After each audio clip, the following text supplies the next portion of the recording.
What's up, humans, and welcome to a new Psicoactivo. Happy Thursday, everybody. Okay, well, this is the second video of the day, second interview of the day, and I was really excited to get this guy back on the show because the last time was like a shared type of experience, and it was really cool, and I really loved it, and I want to do it again, but I also want a one-on-one with this guy because out of the in the content creator sphere, there's always people that have like their unique type of style, and I think Josh is very unique in many ways. Perhaps the most unique part that I really like is that he's very eclectic with the things that he covers, and he doesn't mind talking about controversial stuff, and he explores the phenomenon from a more broader perspective because he's not American, and also Australians, as I told him before, are very like they don't really like the bullshit. They cut through it. So it is my pleasure and my honor again to have Josh from Polarity back on the show. Welcome, my man. How you doing, man? I'm doing good. Thank you for that lovely intro, man. Always a pleasure to be here on your channel. I'm a fan, so thank you. Likewise, dude. Likewise. And you're like past 90,000, man. Congratulations. Yeah, that was kind of crazy. Just ticked over 90. So yeah, creeping up to the big 100. And but yeah, Yeah, very exciting times. I'm rooting for you, bro. Something that I want to point out because you do a lot of live streams, and I haven't gotten a chance to. I'm a little scared, to be honest with you, to do live streams. Something that I really love is that you're like on point. I think it's because of ADHD. I also have a version of it though, but you're like a major multitasker, and I'm really glad whenever I see a troll and the way you treat them is really like finesse. Like it's really good, man. I really love it. Um, Thank you. I would say I'm not a great multitasker. Especially if you try and ever see me try to talk and type at the same time. I just can't do it. But yeah, I guess it's a skill like anything, and the more you do it, even the more you get better at it. yeah. And another thing that I want to point out is that your girl Suki, she won everybody's hearts, bro. I'm a dog man as well, and in actuality, my Mayan sign is a dog.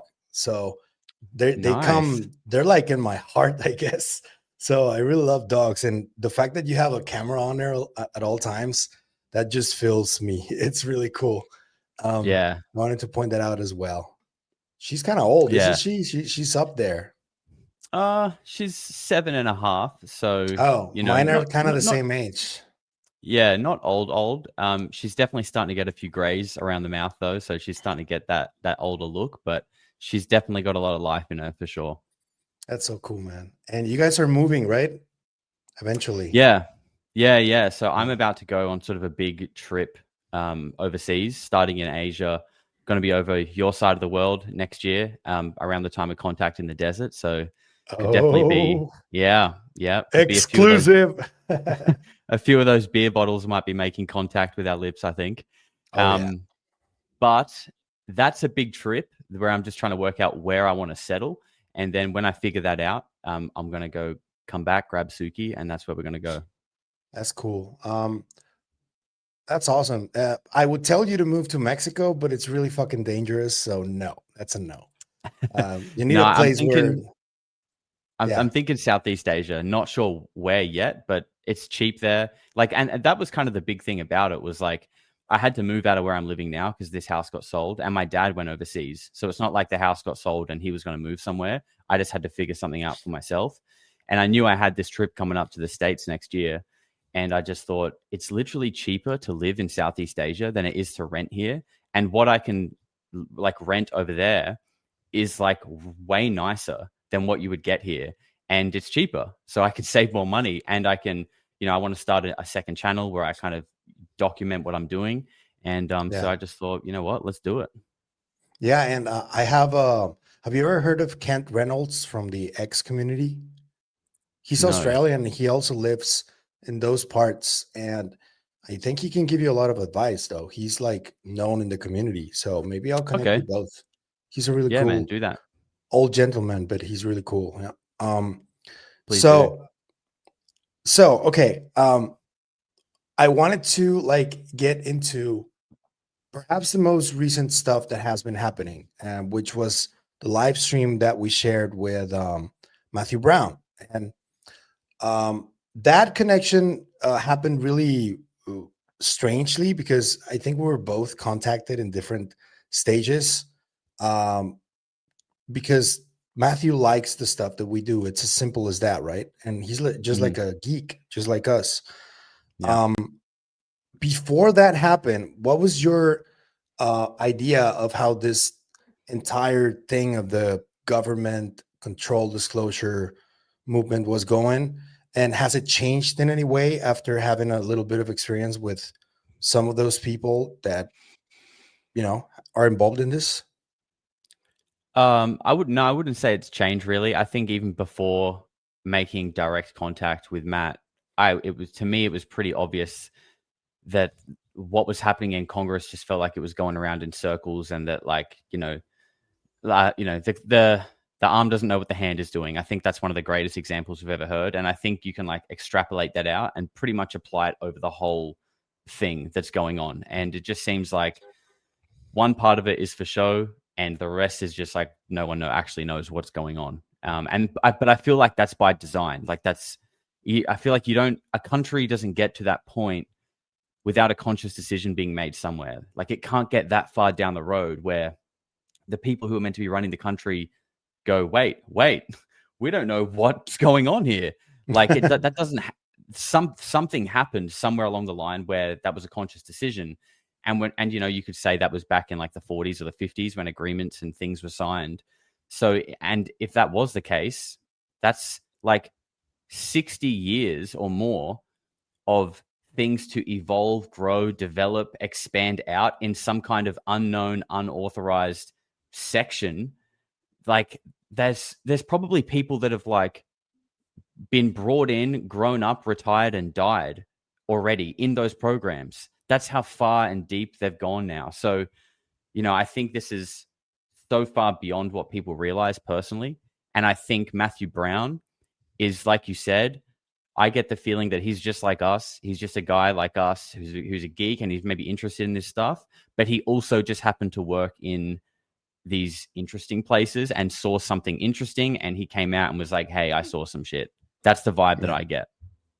Yeah, same. And I think he also is on the side that he was also getting fed up with things going in circles. You can tell by the way he expressed himself. I don't know if you see that too.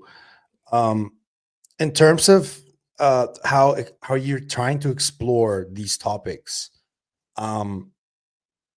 that video you did on the Tila Tequila stuff, that reminded me of a couple of stories that a couple of people have told me that honestly, when I heard them, it's not like I necessarily believed them, but these people were really spooked when they talked about it. And it was like, when you were talking about this and you explored that, and after looking at David Icke's work, because you kind of have it in the back of your brain, that name, whenever you're listening to talk about the more macabre aspect of non-human intelligence, right? And what is your take now after some of the stuff that you investigated so far in terms of that, specifically shape-shifting stuff?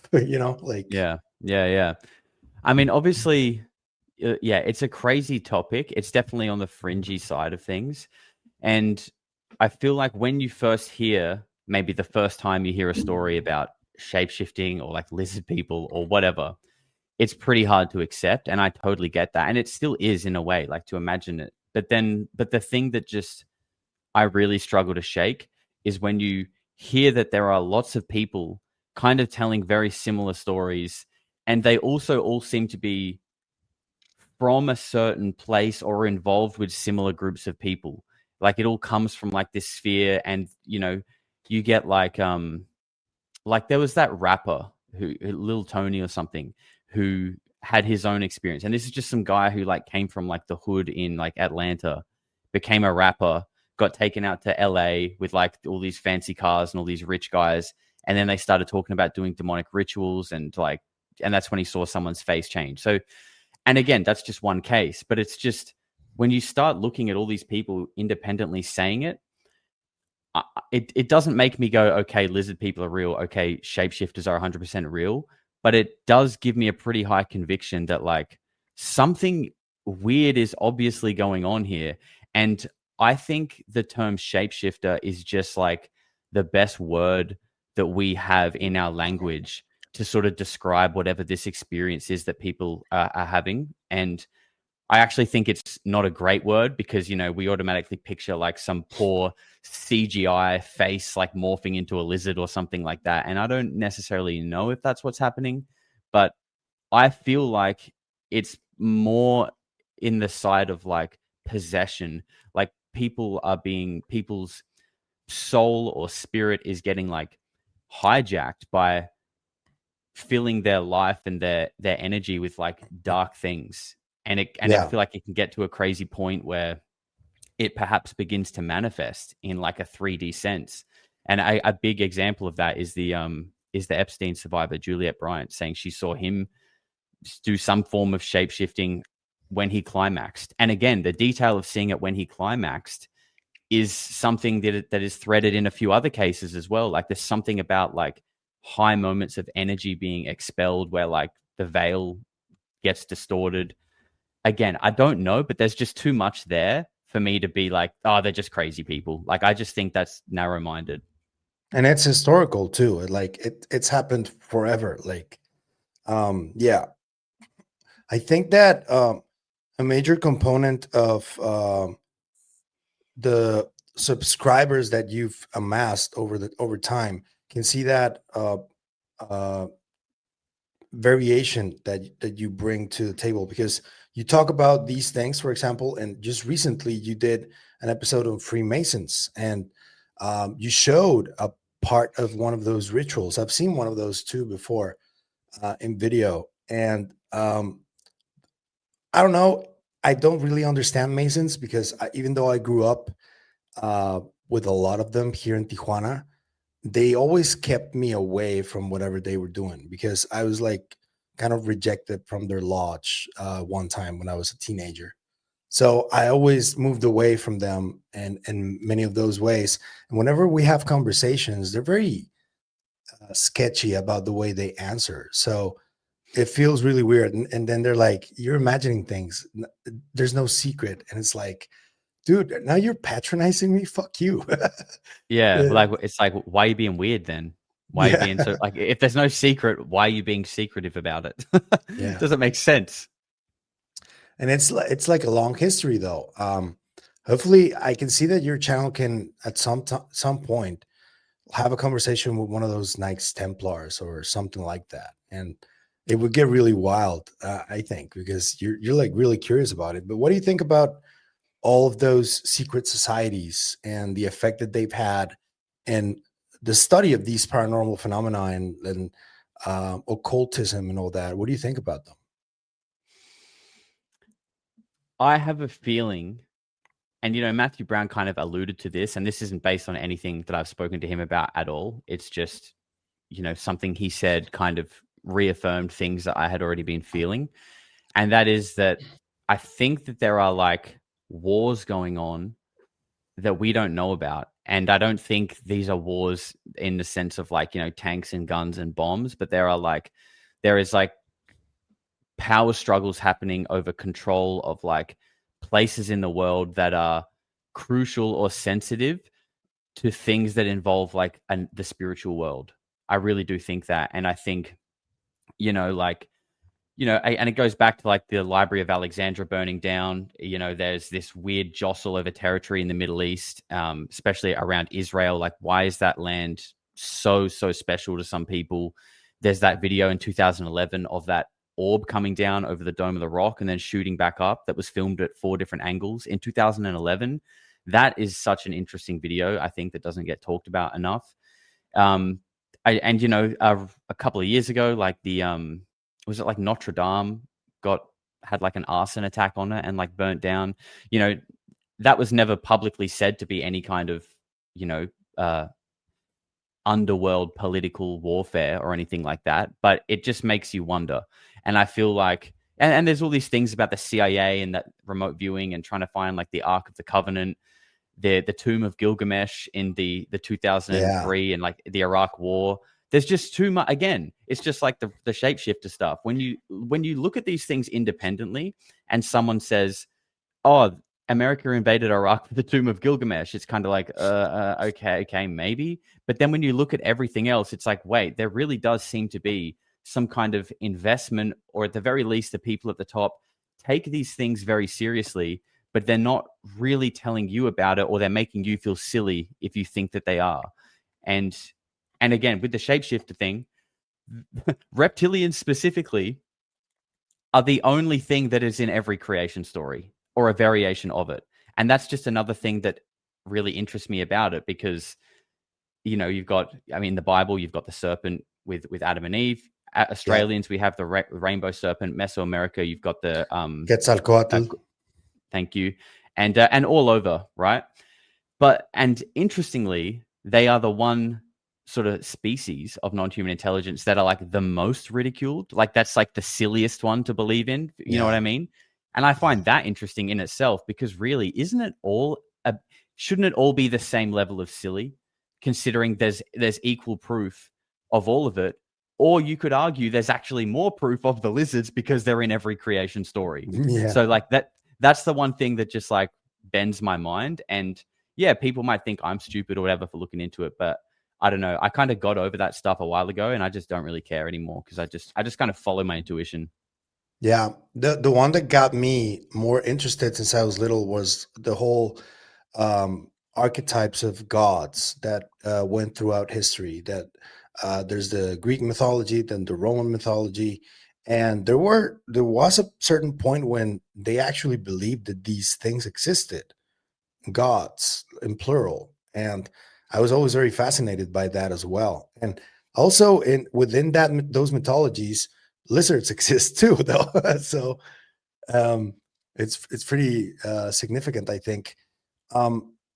But let's veer a little bit towards the first control system in history, especially in the last 2,000 years, which is organized religion. And this is something that you've been very vocal about. And I've been very vocal too, on a different perspective, because for me, any type of religious fundamentalism is wrong. But you have been addressing the elephant in the room for a little while.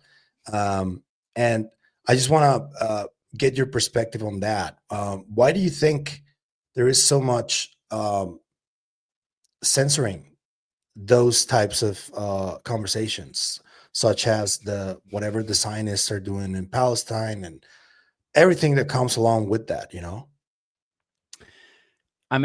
My reasoning is just like deduced from logic, right? Like I don't have any agenda against like any people. Like I literally don't even care about religion, really. Like if it works for some people and it makes you a better person, that's awesome. Like I think that's fantastic. And whatever religion it is, that's good. Like anything that makes people a better person, amazing. But if there's things out there that like create censorship or actually make you a worse person, or for some reason make you feel like you're better than other people around you, I don't think that's good. And again, it's got nothing to do with the religion. I just think that's a shit thing for people to have to live next to, because it's not really compatible with like a harmonious existence. So, when you can like, but for me, like everything and everyone should be able to be criticized fairly and within reason. And that's not. There's a difference between like criticism, and saying, "Oh, we should kill all of these people," or like these people deserve to this. Like that's not criticism. That's like hate speech. That's different. Yeah. But I don't think there's anything wrong with saying like, "Hey, the way this group is being treated seems very different to this group. Why is that? And what is going on there? And why are people getting arrested for speaking about them? But you can say the same thing about these people, and that's okay." It's for me, again, and I spoke about this on my stream the other day. I feel like when the more labels we add to things, the more we all get caught up in semantics, and the more it causes division. But when you strip it back, all I really care about is like a fair just and harmonious existence. So like, I don't care what your name is, where you're from, what your religion is, what your beliefs are. You can peel all of those labels off. The only one I actually care about is like, are you being fair to the people around you? Are you being kind? Are you treating each other equally and being a good person? If the answer is yes, amazing. I don't care what other labels you have on you. If the answer is no, then I do care, and whatever label is perhaps causing that, then maybe there's a problem there that we should look at and talk about. And if Collectively, talking about that is censored, then you've got a massive problem. I think that's when you've got a massive problem. which kind of has been happening for a while when it comes to specific topics, right? Like there's been massive censorship in topics like psychedelics, specifically some parts of religion. Obviously, the UFO topic, which I think is the most censored and the most plagued with misinformation and counterintelligence, in my opinion. But speaking of, there seems to have been since 2017, yes, an effort to try to talk about this more openly. That's noted, and I think we all agree there. But at the same time, it seems like there was a rollout of a massive, if not one of the most significant, counterintelligence operations in history, and it started at the same time as that article from 2017. So right now, how do you see the landscape? How do you feel the fatigue? Because there is fatigue. We can't deny that. Yeah, definitely. But I think like life, when you zoom out, everything sort of goes in cycles, right? And I think, there's always a big push, and then there's a bit of fatigue, and then there's a push again. So it's kind of like a 2 steps forward, 1 step back situation. And I definitely feel like a lot of people are feeling a little bit fatigued now, probably me included. But I feel like the last push that we had was so big and impactful that even if there is a little back off now, when that next surge comes, which I feel like will be soon, by the way, I don't think it's going to be like another 5 or 10 years until people really, I think people are still pushing. I think the effort has just kind of softened a little bit right now, because the last push was just so significant. And I think a lot of that does have to do with the fact that, even if the whole TTSA thing was just a complete psyop, which, let's just say it was, for argument's sake, at the end of the day, you still had military, government, intelligence coming out talking about this stuff and acknowledging it, right? Like, even if it's a psyop, they still acknowledged it, and they weren't doing that before. So it's still actually a pretty big step forward, and we can still take that and keep going with that. And I'm sure you've seen it. Our good friend Jason's recent video on Jacques Vallée's journals. So good, and so good. He weaved an awesome thread, and shout out to Jason for that video, because it was inspiring. It even got me a little motivated to start doing sort of the videos that I did back in the beginning of my channel as well, because he weaved a really nice thread, and I love that, where he showed an excerpt from Jacques Vallée's journal, how they were talking about confirmation back in like 2013, and then it was like 4 or 5 years later that Tom DeLonge was on the Joe Rogan show, and he used that exact phrasing. And I just love that he found that, and he picked up on that, and he made that connection. So, and that proves that this had been in the works for a long time, and it did probably come from the White House and intelligence. So, this effort might be sort of on its last legs, but I think we will sort of pick up from where we left off. It's in some kind of way.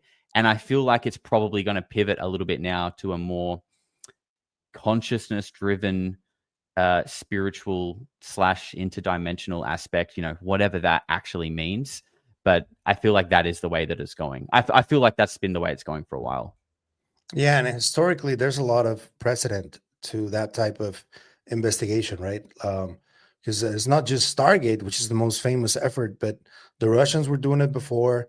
We have a lot of shamanistic and mystical traditions from millennia that always talk about essentially the same type of things, just different wording, different sounding of the words.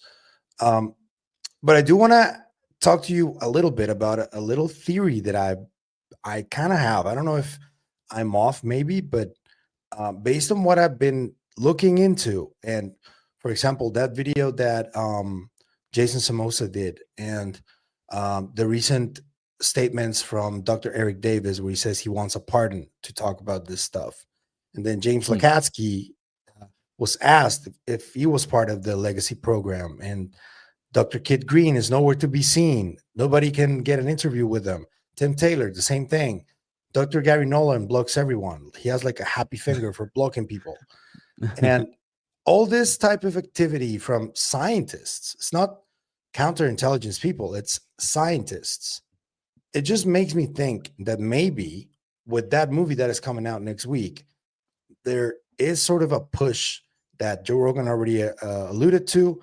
I think we're going to see it in the movie confirmed that they want amnesty. But who does? Like, are these guys part of the legacy program? And that's why they're pushing so hard. And like, they don't want a thing change from it. Carnell could be added to that list as well. I don't know if you have seen this sort of pattern, but it's something that I've been thinking about quite a bit, that many of these people may be or may have been in the past part of the legacy program. And that's why they're doing this in this fashion. What do you think about that? I think it's definitely a fair theory for sure. Definitely some of the more scientists, like, you know, that like your Hal Puthoffs, Jim Lakatsky, I think these guys could definitely have been, but it does feel like that the whole real point of this, I mean, like the way that it's been marketed and the title of it is like the age of disclosure, as if they're going to be like giving and unveiling some like key information. But I feel like they should have called it like the age of amnesty. And it kind of reminds me of like when someone's like, okay, I'll tell you, but promise you won't get mad. That's kind of like the angle that the movie is coming at. It's like, we'll Yeah. tell you, but don't get mad at us and do not put us in prison. Otherwise, we won't tell you. That's the vibe that it seems like it's coming with. So I've been talking on my channel. Like, obviously, I'm going to watch it, but I feel like it's not going to be well received. I feel like people are going to be more annoyed than like, wow, this was amazing. And what I actually think people should be more focused on and paying attention to is James Fox's new documentary, because I think that's coming from real That was one of people my next with, questions. yeah, real people, real experiences, real encounters, and honestly, some of the most like visceral storytelling of one of the most closest and craziest encounters really that like we have documented. And you know, and the United States Air Force coming in and intervening and scooping it up is a big part of that too. Probably got taken to James Lakatsky and his mates to go to go hide in a bunker somewhere. Did you see the latest clip that James Fox uploaded of the doctor talking about the critics? I saw, yeah, I was watching it as I was like walking around the house doing stuff, and I watched James's bit, and then he cut to the new segment of the interview. But because it was in Portuguese, Portuguese. Yeah. I was like, okay, I actually need to watch this so I can read the subtitles. So I haven't actually watched that bit yet, but I know the video you're talking about. Something that really jumps out at me from that is that these doctors, and my parents come from, they're both doctors too. My dad's a surgeon, my mom's an OBG. So whenever I see a doctor like that, people who have dedicated their lives to saving people essentially, and who are like, my career doesn't matter, I have to talk about this. I can only imagine the fucking hell they would go through, and that this guy is going through. I got a message on my first coverage of the doctor in the comments, and it's a lady that worked with him and the other doctor for years, and she was surprised, like she wasn't expecting for the doctor to come forward like that, because he never spoke to anyone about what happened.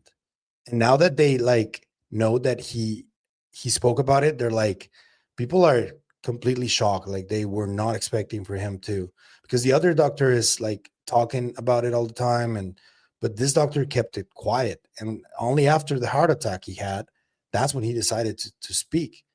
That's pretty big. Right. I was going to ask you that actually, because this case is from 1996, is it, or Yeah, 94? Yeah, 96. 96. So we're nearly 30 years down the track. And why do you think, I was going to ask you, like, why do you think he has come out now? Like, is that sus? Has someone intervened and said, like, we want you to tell the story in this manner?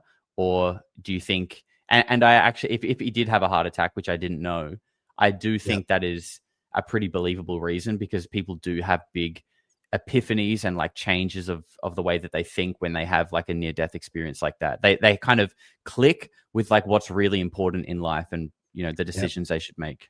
Yeah, that's what happened. And he explains it that he was like laying on his back and he was like, I can't believe I'm taking this to the grave. And I think that the gist of it is that he made a decision right then and there that he was going to talk about it if he got out of that one. And he did, fortunately for everyone. Is that in that clip that James Fox uploaded that he says that? Where does he It's say in the that? both. No, that's something that James Fox says in the interview with Ross. And I guess Right. Okay. that's a part that James is gonna save for the film because Yeah. what he said is like sounds like really a really emotional moment that he's talking about. Yeah. Like the other guy where when he finds the crash site, how emotional he gets. You can't act that shit, right? It's like 100%. and it's citizens. What do you think about the incoming voices that are gonna be adhered to this entire conversation? Because I consider you one of the the newer ones, and Jason too. I think I'm one of the newer ones too because I've been on this less than 2 years. Like I was not on this at all. Do you think that adding more voices is going to be beneficial or detrimental to investigating phenomena? But let's not talk about disclosure anymore. Let's like that was just about that, Hmm. but let's talk about the investigation of phenomena, which is what we're trying to do, right? Yeah. I think more voices can be good, but it just depends on like what their intentions are and what kind of mindset that they're approaching it with. But I kind of think, if I had to, if someone asked me like, why has my channel grown at the rate that it has? If I had to give an answer to that, I would say it's probably because I do just keep an open mind and try to just approach everything without any sort of preconceived bias. And like you said at the start, like I just try to cut through the bullshit and say it how it is. And sometimes I'm like not politically correct when I do that, but that's just me. Like that's just how I am. My intentions are always good. I never want to hurt or harm anyone. So I think as long as people approach it with a similar kind of mindset and with good intention, I think that will allow their voice to grow. And that is what we need. I don't think and because that style, and by the way, I'm not the only one. I think yourself and Jason are another great examples of that.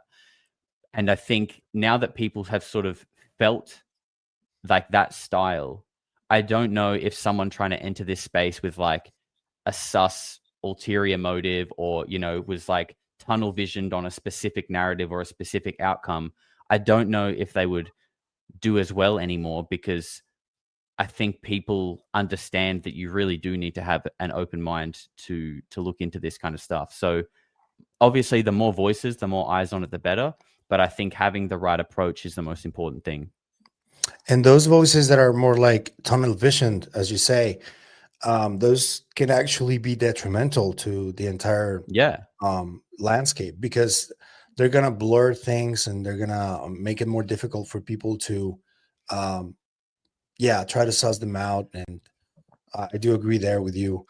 I wanted to ask you because you've already talked about this on your channel. I saw that video where you're like walking around and talking about your experience. You Oh yeah. saw you saw a UFO. Can you please talk to the people about your experience seeing a UFO? Yeah, for sure. I guess I've had, well, do you want like the three that I talked about in that video, or do you just want the main one that I showed? Whatever you want to do, man. I really people want to listen to them though. I think. Okay. All right. I'll give you the first two, just the quick versions. I've seen three things in my life that I can remember that were like significant. None of them were like groundbreaking, like a craft or a disc or anything like that. These were all just forms of lights. First one, I was probably about 7 or 8 years old, driving at night, sitting in the passenger side of my mum's car, driving up a hill at nighttime, and just saw a blue ball of light that was like, I just remember it being like electric blue. And it came from like about 10 o'clock and just shot over the car. And when I say over the car, not directly, but it was in the sky, but felt closer than a star. Like it was kind of like there. And I remember like throwing myself forward to look up through the windshield, and so fast that like my seatbelt, you know how the seatbelt kind of catches you when you go too quickly. So it jolted me. And then as soon as it caught me, I flipped my head to look out the rear window to see it, and nothing. It was super quick. But comet, shooting star, I don't know that, but I just remember it. The next one was probably maybe about 8 years ago. Used to work far away sometimes doing like trade labor work. And we would be out of the city by like 5 a.m. on some of these faraway jobs. So we'd be out of the light pollution, and it would still, the sun hasn't come up yet. And we're driving north. I was passenger side looking out west, which because we drive on the other side here. Our steering wheels are on the other side too. So I'm passenger side looking west, driving north, and beautiful night, very clear, and could see what you would think were stars. Like they looked just like they blended in with all the other stars, or the same distance or whatever.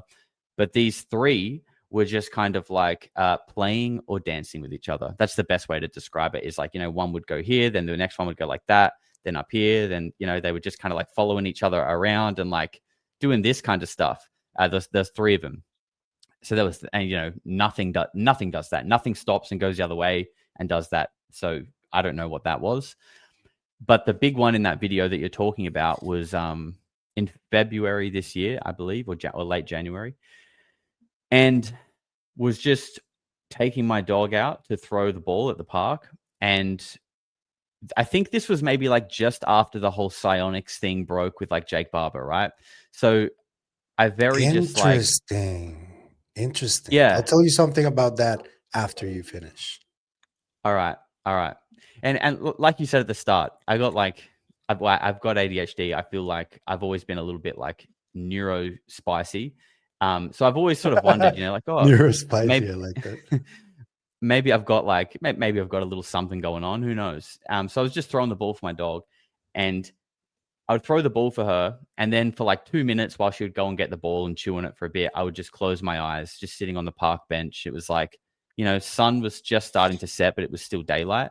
And I'd just close my eyes and sort of very nonchalantly just like meditate and just like send out like that open invite to anything that wanted to show itself, you know, just like a CE5 type thing, but no specific protocol or anything like that. And did that, opened my eyes, looked up, nothing. Yeah, okay, didn't really expect anything. Anyway, throw the ball for my dog again, did it again. And then I just remember looking up, and there was like a orange orb thing. And if you go back on the video on my channel, like I show the footage. And this thing, so like I said, it wasn't dark yet. So that it's not like it was a star, because there were no stars yet. And this thing was visibly closer than a star anyway. And it was just solid orange. It didn't flash. It didn't blink. I've gone back and checked the footage multiple times. There's no changing in it. It's just orange. And it kind of went from like, I would say my, 10:30 sort of thing. And it kind of came this way. And then you can't really see on the camera. So it kind of came like here. And then it felt like it just went that way, basically until it, you either dematerialized or vanished or got covered by a cloud. I don't know, but I could see it until I just sort of couldn't see it. And it took that distance in probably like 90 seconds to 2 minutes. So it was moving at like a decent speed. And I just remember filming it. And then I stopped filming for a little bit because I was like, oh, I want to experience this with my eyes, not through my phone. And I put my phone down for a little bit. And then I was like, oh shit, I better keep filming. Started filming it again. And luckily I caught the bit where it just kind of disappears. And that was it. And I tried to do it a few more times since then. No result. I tried to do it like twice since then. No result. But I do wonder, because I know that I felt different when I was doing it. Like I was doing it with this kind of like excited expectation almost. Like I know my mindset and my energy that I was putting out was not identical to how nonchalant and like I don't care about the outcome when I did it the first time. And but I haven't really tried to like nail it and finesse it down to be really good at it, because a small part of me does think, I don't know what the fuck I'm doing. Like, what is this thing? Is this a demon? It's like we don't know what we're playing with, really. So I am aware of that. So I'm not in any rush to like try and be some kind of psionic asset. But yeah, that's my experience. Do you think that, have you ever had any other anomalous experiences besides that? Any weird shit you've seen growing up? Oh yeah, I've got this one memory, and I yeah, it's really burnt into my brain, and it happened with a friend of mine. And I actually messaged him earlier in the year when I started thinking about it, because I was like, nah, man, maybe obviously because I've been going down the alien rabbit hole. I was like, dude, was that a gray or some shit? And my friend still is adamant on the same answer that he had at the time, but just the scene was so weird, right? So I'll try and retell it as best as possible. We're hanging out near my friend's house, and we were going past a creek that led into like an oval, right? So it's kind of like very dense, sort of almost a bit tropical looking, lots of shrub and greenery. And at this creek, you kind of went down, cross the creek, and then you come up the other side, and then you're on an oval. So we had to go down this like little ravine. And as I'm like probably 9 years old, 10 years old, maybe, just hanging out with my friends, riding our bikes and stuff. And so we're walking. And then as we're kind of going down to cross this ravine, on the other side, in a bush, next to a bush, is a person who must have been crouching or kneeling down, because they weren't tall. And my memory of like the visual memory I have of them, the eyes, the best thing I can describe them as, the eyes looked like you know that video that's apparently debunked, and I don't know, maybe it is, of like the Apollo 20 astronaut, like the lost astronaut, and it's got this kind of like really sort of like Mayan looking, like large but like slanted eyes, but they're closed though, and they're just the orange skin. That's what the eyes look like. They were like really long, but it's like I remember them being like slits, like almost kind of Asian-y, but big. And like, yeah, it was just weird. And it was making this weird noise. Like, I'll do it for you. It was kind of going like, oh shit. And yeah, panting, and I, yeah, kind of like panting, or like this weird sort of growl. And I just remember as soon as we saw it and noticed, it was like just the biggest spike of fear and like, holy shit. And because we're like 10-year-old kids as well. My friend was maybe like 11.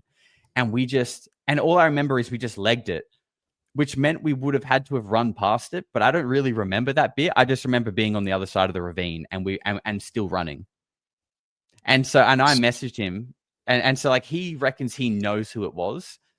And I messaged him, like I said, earlier this year, and he's like, yeah, man, it was like this guy. He's like my friend's older brother.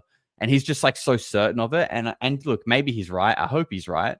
But I'm just like, what the fuck was he doing though? Like, who does that?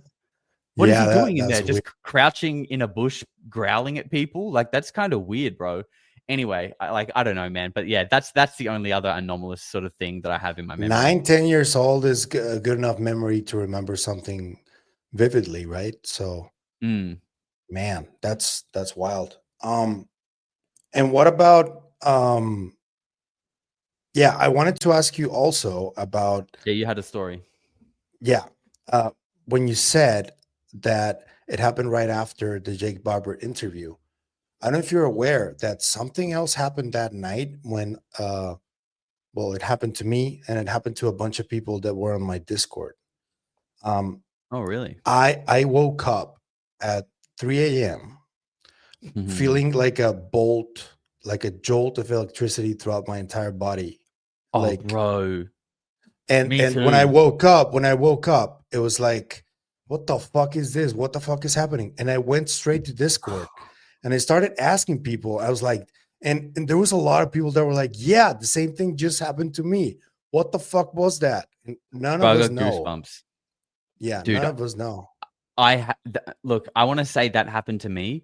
I can't pinpoint the time that it happened, but it was definitely around then. It was much earlier in this year because I remember my bed, like my room used to be set up differently. And I remember when it was a while ago. It was when my room was like that, which would be around the time of the start of the year.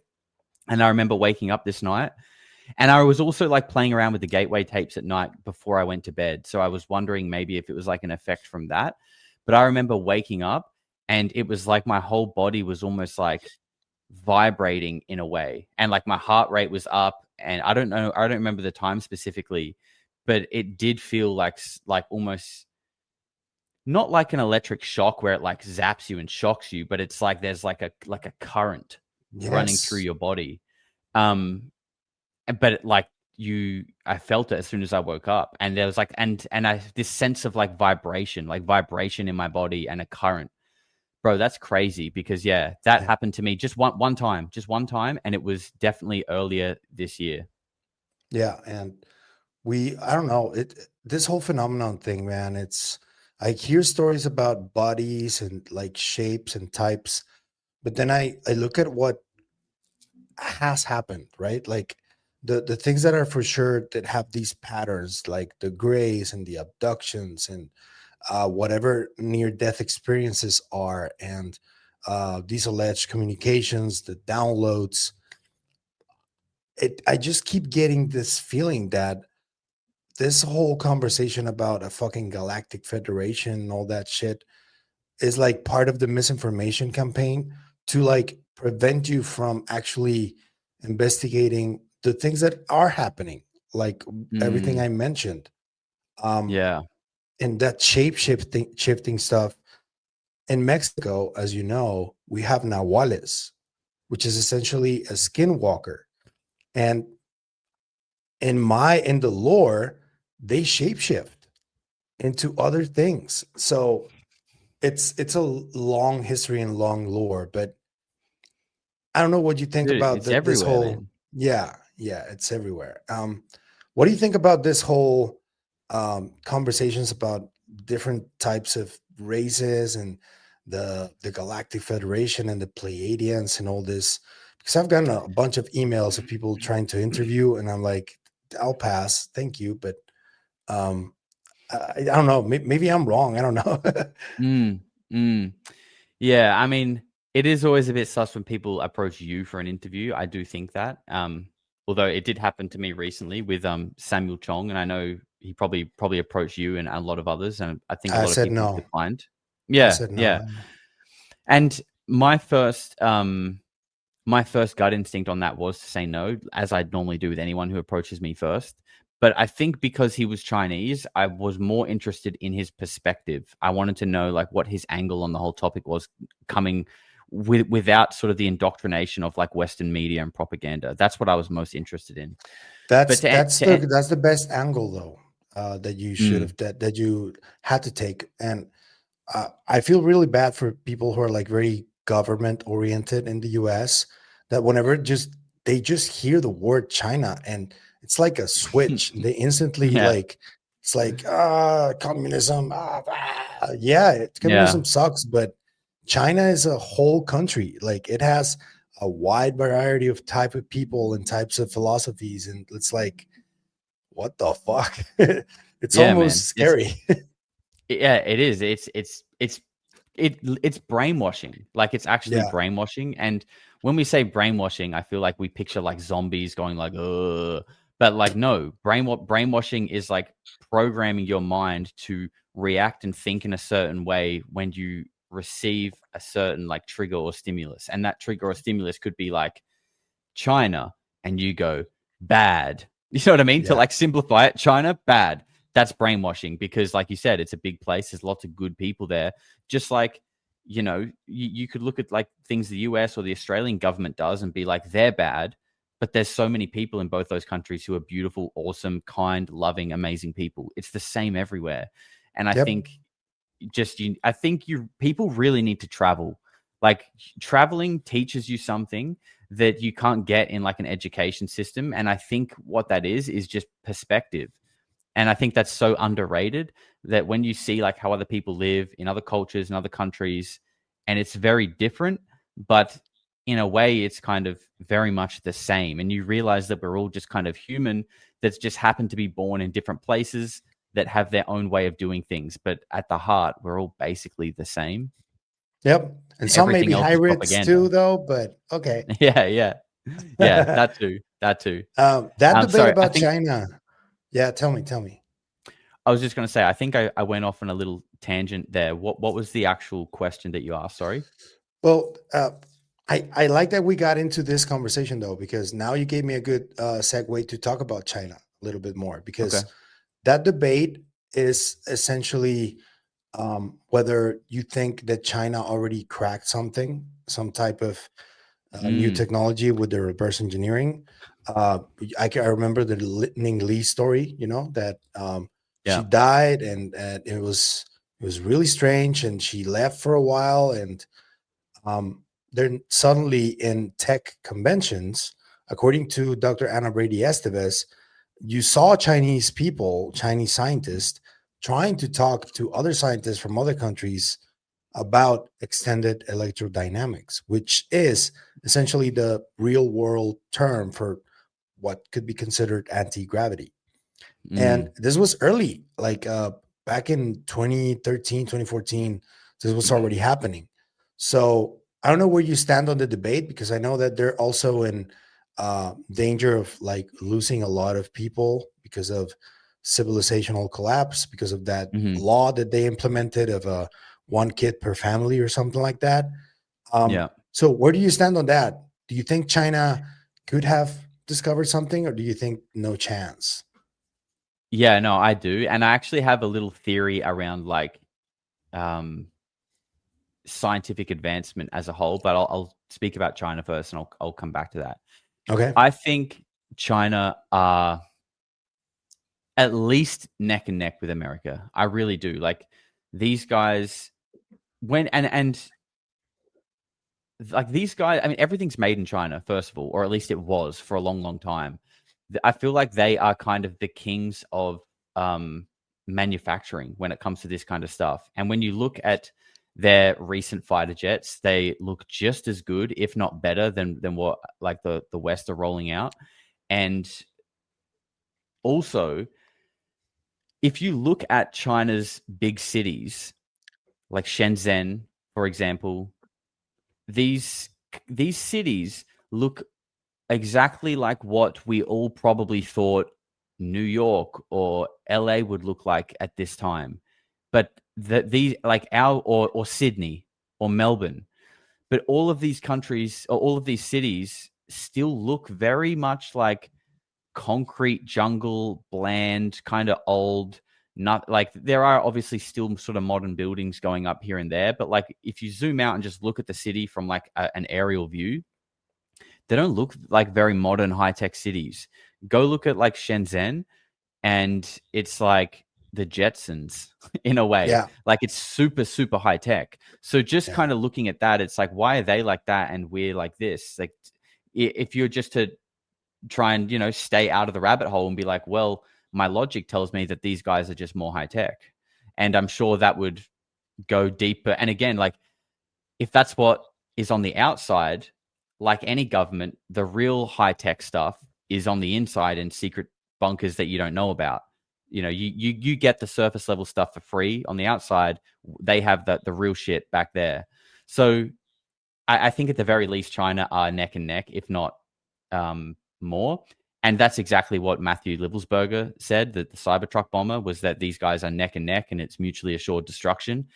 I personally believe that manifesto over like some FBI redacted, washed CNN version of events, right? Because Yeah. again, it's like the boy who cried wolf. Like we know that like mainstream media and like intelligence, they lie to us for their own benefit. So when a Green Beret who's dedicated his life to serving his country, putting his life on the line for his country, comes out and says all this stuff, because it doesn't suit our belief system, we suddenly turn our back on this man who a month ago we would have been like, Matthew, thank you for your service. Thank you for everything you've done. You're a hero to our country. But now that you're saying this thing that we don't like, crazy person. It's like, bro, you can't pick and choose. Like, you know what I mean? This shit, I don't really like that. I put much more weight in what those kind of people have to say. To come back to my theory around technological advancement, Yes, let's hear it. I kind of think that a potential reason why a lot of this stuff might be kept under wraps so much, and why I think a lot of these countries probably have developed it, but they don't bring it out, is because humanity isn't meant or / allowed to have technologies that allow you to go from point A to point B in like 0 seconds.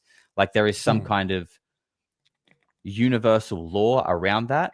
And one, you know, that's kind of the idea a little bit in the 3-body problem, but I really draw that theory from something that's said in the Hopi prophecy, where he says something like, we're going to get to a stage where man starts messing around on the moon. And like when man is sort of like basically like going outside the earth with technologies that can stay up in the sky and play around on the moon, that's when, like, you know, you're going out of balance. I can't remember the exact terminology he uses, but basically what he seems like he's explaining is like, that's not humans' path. Like we're not meant to do that. And when you start doing that, you start disrupting, you know, like the greater organism. You know, if to maybe give some kind of analogy, if we're to think like the universe is like an organism, just like our body is, it has multiple parts and functions that have specific roles and jobs. If you're, this is a silly analogy, but like if your fingernails started growing hair, you would be like, the fingernail's not doing what it's meant to. We have to like get rid of it and start a new one because it's not meant to, you know what I mean? It's not functioning like a fingernail anymore. And I think if humans start going out, zipping around on different planets, maybe we're going outside of our function in like a greater plan. That, again, that's just a theory, something that I've thought about. But to me, it kind of makes sense, because why do people disappear when they start talking about this technology? Why has it been suppressed for so long when it could be so beneficial? People often cite, you know, economic disruption, energy companies, big oil, big pharma, whatever. But, you know, you could argue and say, well, these people are already at the top. They're in the prime position to just adapt. They say, okay, there's anti-gravity technology. Okay, we can cure cancer and all this kind of stuff. Well, we're going to take that technology and we're going to monetize that now. Like we're going to keep progressing.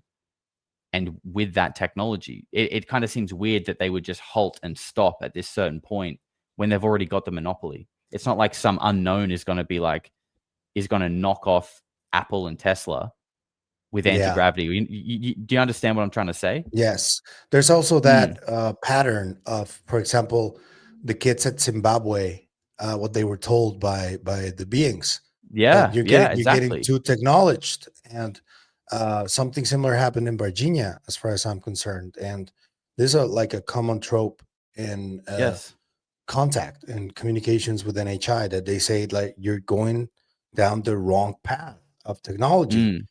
And I think the stigma comes along with it, like the stigma against the whole quote unquote new age stuff and talk about spirituality.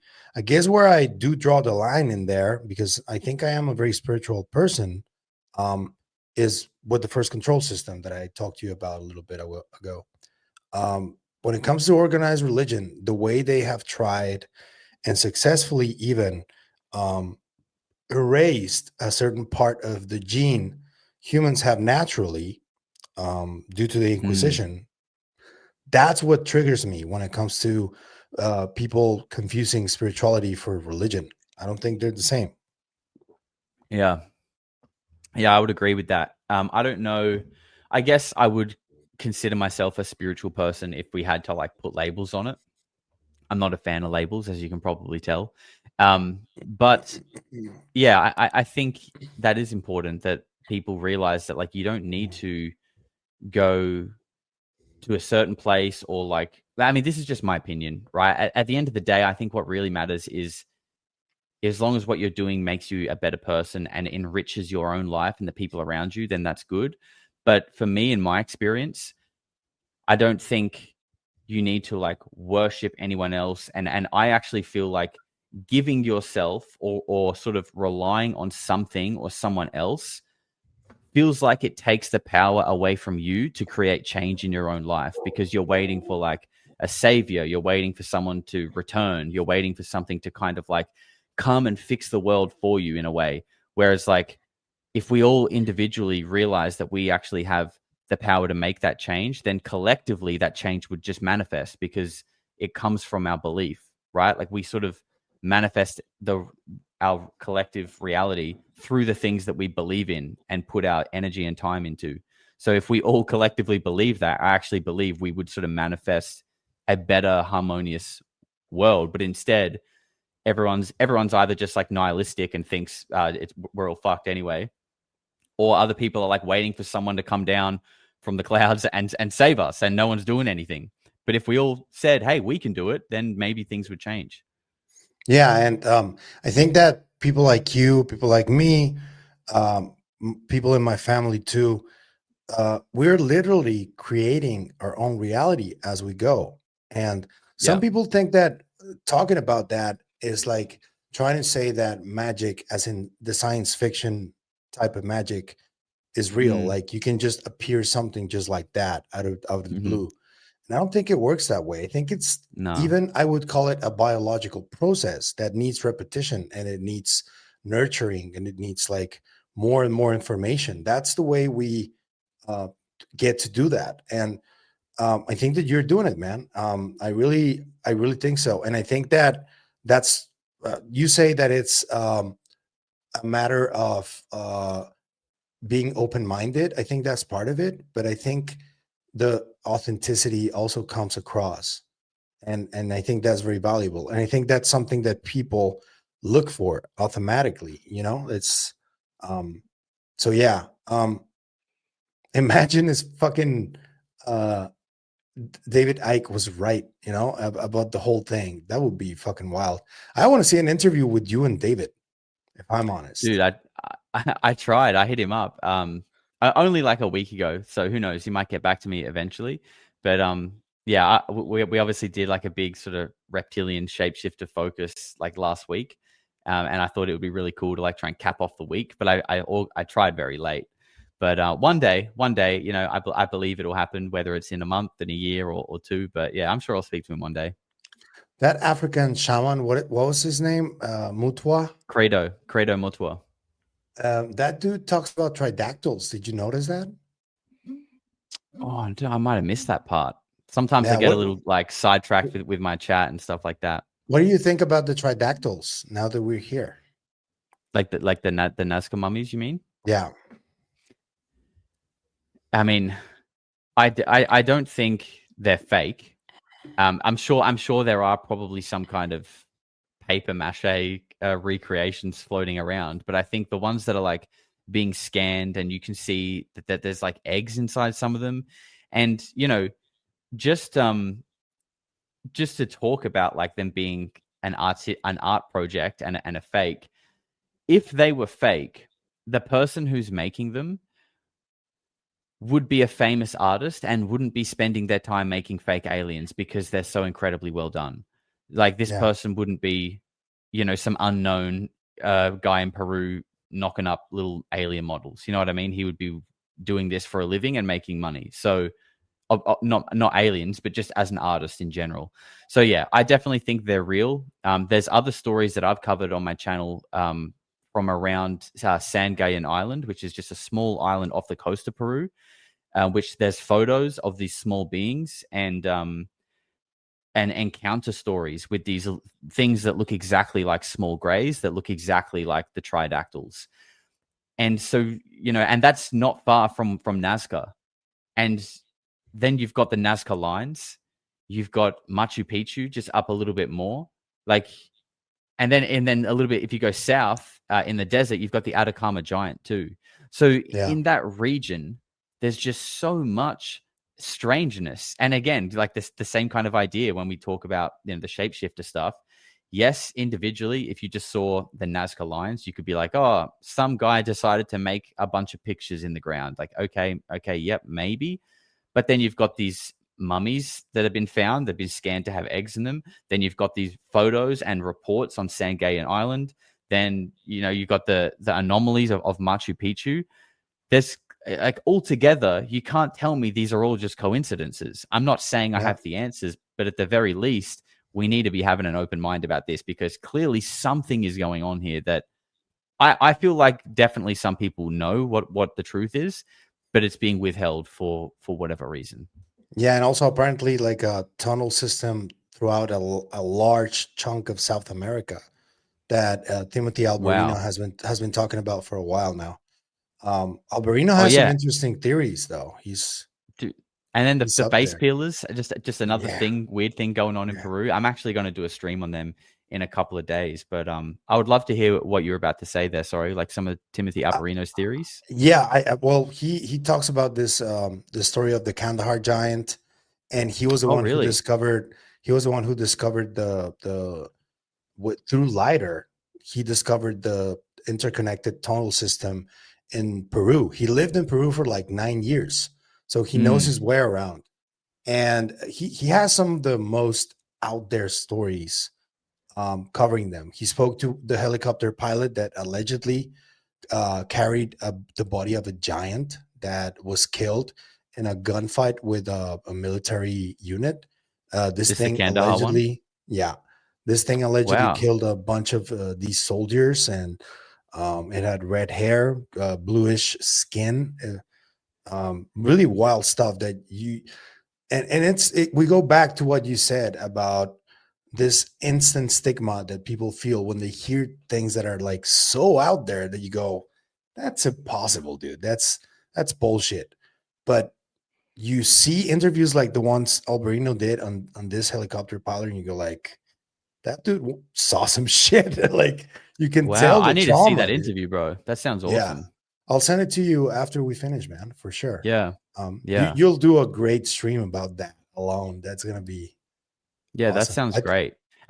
I agree. Like, for me, it was like getting into the UFO stuff and then sort of realizing that there is more to reality than we've been allowed to believe. Like, once you really believe that, and it's not just like I wonder if these are out there. Like, once you really believe that there's more to reality than we're allowed to know, and especially, when you start, like you said, creating your own reality, and you understand that there's like a method to that you can kind of be like the architect of your own existence, and it's not magic. It's like a process. Once you start to realize these things, for me, the door just swings wide open. And not to mention, like, all the bullshit with COVID, 9/11, JFK, like, you realize that the people who haven't been telling you all of these important things about reality have also been lying about equally important things. They've been lying to you, so they clearly don't have your best interest at heart. So it's like, okay, I'm almost just kind of like wiping my brain of everything you've ever told me, and I'm just going to try and figure this all out myself now, because I don't trust you at all. I'm not going to say, oh, you lied to me about COVID and a few other things, but I'm sure you're telling me the truth about everything else. No, I'm just going to disregard you, and I'm going to go try and look at reality through my own lens and try and figure it out myself. What do you think about some of the darkest sort of theories about what's going on? Like, for example, that some of the most trusted figures or faces in the world, politicians, artists, that like they're part of some secret like cult that consumes flesh and shit like that, like, what do you think about all of that? There must be some truth to it to a certain extent, but not entirely, I suppose, right? If I had to say, like, if I had to give you a yes, no on like, do I think it's real or not? I would say yes. Am I like absolutely 100% conviction on it? No. But like, again, the stories, the weird stuff that goes on with celebrities, like, and the stories of like cloning, I think all of this stuff ties in, right? Because think about this. If there is a cult of elite people in the world who are performing like sacrifice and ritual on people and children, drinking their blood, maybe consuming their body, whatever they want to do, they are viewing people and children as like a consumable, a consumable product for their operation, right? If this is real, and that there are many, many whistleblowers who have come out saying they've been witnessed, they've grown up in these families, there are so many of them. So they're all either independently having the same hallucination or there's something to it.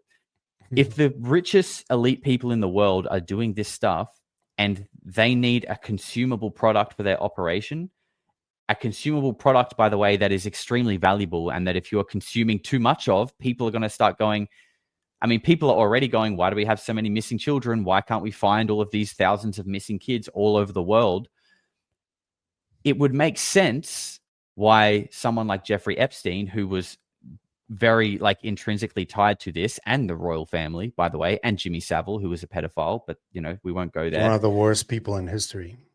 Yeah, who was friends with the royal family and had keys to a children's hospital. So all of these people are linked together. They are the global elite. We know Jeffrey Epstein was very interested in fringe science and genetics. And by admission of some of the people that he was trafficking, like Juliette Bryant, cloning. They're interested in cloning. So if you're a smart business person, which, as sick as they are, we can probably assume that the global elite are business savvy, because that's probably how they got there. It would be a smart business decision to say, hey, instead of just stealing everyone's children and having to deal with people going, hey, where are all these kids? Why don't we just print our own? Now, that's a super wild theory, right? I know that, but it makes sense. If you look back to 2002, there is the first story of the first successful cloning happening, and radio silence since then. Just like the 1950s article about the G engines, right? The G engines are coming, gravity is coming. Silence ever since. Kaput. So exactly. So if we extrapolate another 20 odd years of science development, introduction of AI, and Moore's law, where technology doubles on itself every 2 years. So it's not just a linear increase of our tech. It's it's spiking like a hockey stick right now.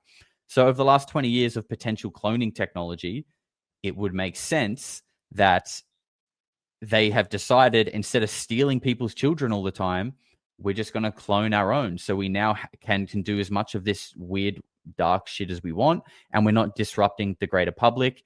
And if you want to know what's really interesting, dude, I can't remember where I've seen it, but I have seen it, because I do think this is all tied together, and that's why I look into it. If you look at a map of the United States of hotspots for UFO sightings and encounters, and then go look at a hotspot for missing children cases and abductions, the heat maps basically overlap one for one. No fucking way. Yeah, they overlap one for one, dude. And that's what I mean. And then you've got whistleblowers. I interviewed Gray, who is a Monarch MK Ultra whistleblower recently. He spoke about how they use, and Stephen Greer talks about this, that these military abductions, or these abductions and alien encounters, are staged military events. And when I first heard Greer say that, I was a year or two ago, I was like, man, I don't know about that. Surely the United States, every single one is just the military psyoping people. That's a very hard thing to believe, and it still is for me. But I don't discount it, especially when you look at the fallout of World War II, Operation Paperclip. All of a sudden, the axis of evil, the worst enemy in the world. Hey, come on over and run our space program. What's that about? And these guys did that. Apparently went to the moon. Kind of feels like a lie as well. And then apparently deleted all the technology they had for that, and went kind of silent after it. So it's what was NASA? What are all these Nazis doing in the country? None of that shit makes sense. None of that shit makes sense. You've got Giorgiani saying the craft that crashed at Roswell was actually German tech.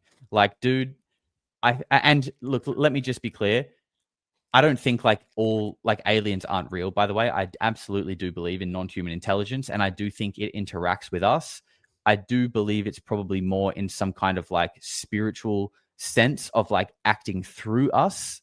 And people's soul or spirit can be sort of hijacked in a positive way or a bad way. And maybe that's what, and maybe the really bad ones are when we start to hear stories about seeing people's face and eyes go black and things like that. But I do, the more and more I look into this, I feel like a lot of this shit is related to some dark stuff that relates to military, Epstein, cloning, and all of this kind of shit. And aliens and UFOs is just like the perfect cover up, and keeping it in the realm of like mystery and never giving answers just keeps kicking the can down the road. So there's never a resolution and things can continue as they are.